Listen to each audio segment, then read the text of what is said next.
right, we are out in nature today where I like to be, and today we're going to be talking about the brain. So, I was having a discussion with one of my parents, and her children did not like to write, struggled to write. So, it made me curious about what parts of the brain are responsible for us writing. And I got to digging and I found some very interesting facts. There are actually 14 to 15 different sections of the brain that are responsible with helping you write. And let's start with a few. Now, excuse my visual representation because this is the only model of the brain that I could find. But you see here, we have the frontal lobe. Now, this is important in planning and our central thought processing. So, we're using our frontal lobe. Then you have the Broca's area. Now, this is responsible for your language production. Now, if you, of course, um, cannot say what you want to write or think of the words correctly that you want to write, that can cause an issue too. And then next to the Broca's area, you have the Wernicke's area, which is responsible for helping you to read and match your writing to your thoughts. So when we write, we have to think about what we're going to write, and then we write it down, and then we think, does that make sense? Should I set it that way? So your Wernicke's area is responsible for helping with that thought process. Okay, then we're going to come to the actually kind of like the side, the visual area, or which is it's not the visual area. This is actually your occipital temporal region, and this area of the brain is responsible for forming letters and words. Okay, so, and it's also connected to your visual core memory section of the brain.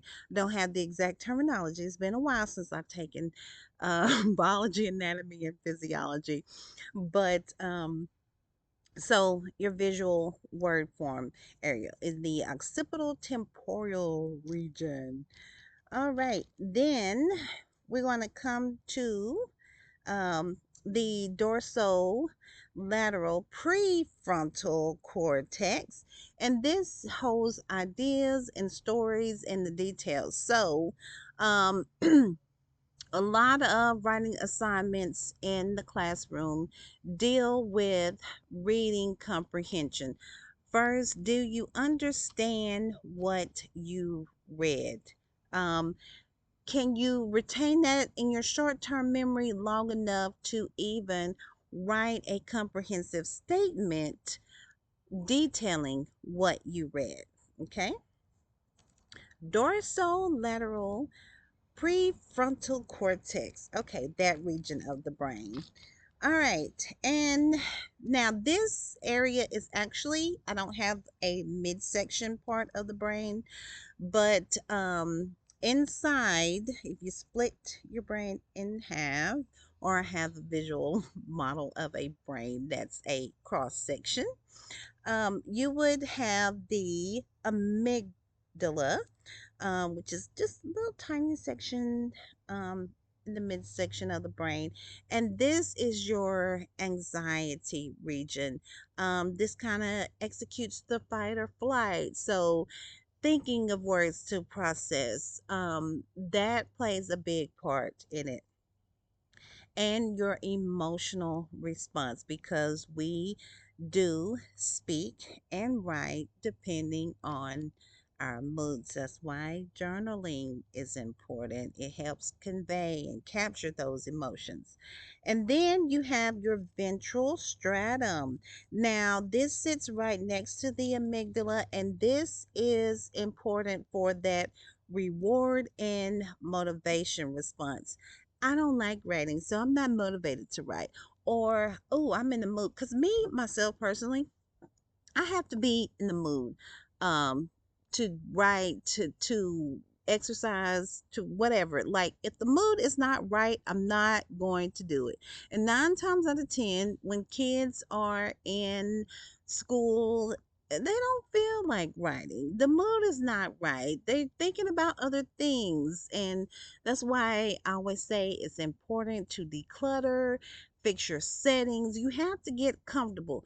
Some people can come straight from outside, not wash their hands and get to eat. No, I have to come in, I got to cool off, I got to wash my hands. And you have to do certain things to prepare to do other things. So with writing, and I'm one of those people, if it's cluttered, I can't concentrate. Okay. That's why I'm out here in nature, because that's where my best focus is. That's where my thought processes come to play. There's nobody out here within 200 feet of me, and it is awesome because I can say whatever I want and no one's looking at me like I've lost my mind, even though I'm outside holding a fake brain in my hand. I know it looks weird, but the camera, it comes across fine. So, the ventral stratum, reward and motivation. So, there are other parts, but guess what? I only had so much space for so many labels. But I say that to say this.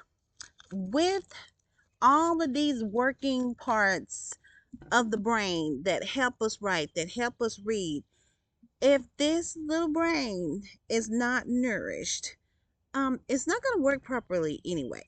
Okay, so it starts with a good brain gut biome, getting the proper nutrition for your children. If they're not on any kind of diet supplements, I would highly, highly, highly recommend that you get a children's vitamin, a chewable preferably, because it has the iron. I went to a conference a couple of weeks ago, and a child psychologist spoke, and she was stating that a lot of the clients that she sees mimic signs of ADHD and autism, and within a couple of weeks of B6, B12, and iron supplementation, their symptoms had nearly diminished. Okay, so it starts with nutrition. And not only nutrition, having the proper instruction and the patience to, work with your child to get them in the mood to write, to read, to think, to carry out their daily activity, um, you know, everyday things in life. So they're growing, they need nutrients in order to grow. So, with that being said, as well, I am going to Kigali. I will be leaving July 21st, but I am not leaving you all. There's this thing called the internet, and I can still host virtual sessions online. Um, so I am so looking forward to this new adventure and everything that it's going to bring. I wish you guys the best this summer. If you want to, hurry up and get your game plan going about what you're going to do this summer, some planning tips of that nature, hit me up. You can go to my website at www.robinsons-resources. Oh, sorry. Robinsons reading resources.online. Yes, it's a long name, but I wanted to make sure that nobody else had that name. And I am available. Shoot me a message, shoot me an email. Um, like, comment, share, follow, repost, do all those things because we want to make this spread. I want to get to the point eventually where, I have too many clients and I need to hire new tutors. So, if right now you don't have anything to do and you are a teacher and you're looking for something to do, I know that's crazy. You're looking for something to do. No, you're not. No, you're not. No, you're not. You're not. I don't even know why I asked. But if you would like to volunteer, hit me up. But y'all have a great day and be blessed.